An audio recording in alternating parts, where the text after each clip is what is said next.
తెలంగాణ రాష్ట్రంలో కానీ దేశవ్యాప్తంగా కానీ బీసీల సంఖ్య 60 నుంచి 65, 68 వరకు శాతం ఉన్న బీసీ జనాభాకు తెలంగాణలో పూర్తి అన్యాయం జరుగుతుంది.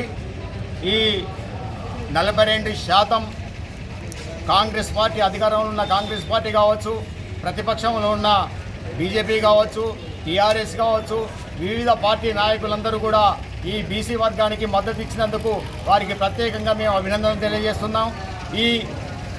ఇదే 42% బీసీలు దాని గురించి చట్ట సవరణలు చేసి బీసీలకు న్యాయం చేయవలసిన బాధ్యత రాష్ట్ర కేంద్ర ప్రభుత్వాలపై కూడా ఉంది.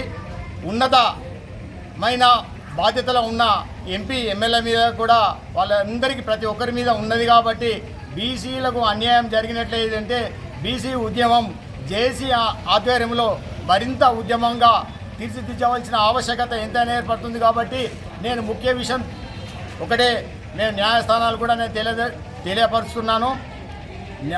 సర్వోత్తమ న్యాయస్థాన ఉన్నత అధికారులు కానీ, న్యాయస్థాన యజమాన్య స్వతంత్ర హక్కుల న్యాయస్థానాలు కానీ మీకు ఒకటే జేఏసీ తరపున మేము బీసీ బంధువులుగా మీకు విన్నవిస్తున్నాం.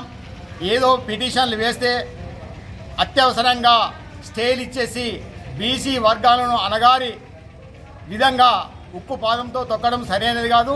ఈ రాష్ట్రంలో జనాభా ప్రతిపాదిక మీద న్యాయస్థానాలు కూడా పరిశీలన చేసి మరోసారి ఈ స్టేను రద్దు చేసి బీసీలకు న్యాయం చేయవలసిందిగా మేము న్యాయస్థానాలకు సవినయంగా మేము విజ్ఞప్తి చేస్తున్నాం. జై బీసీ.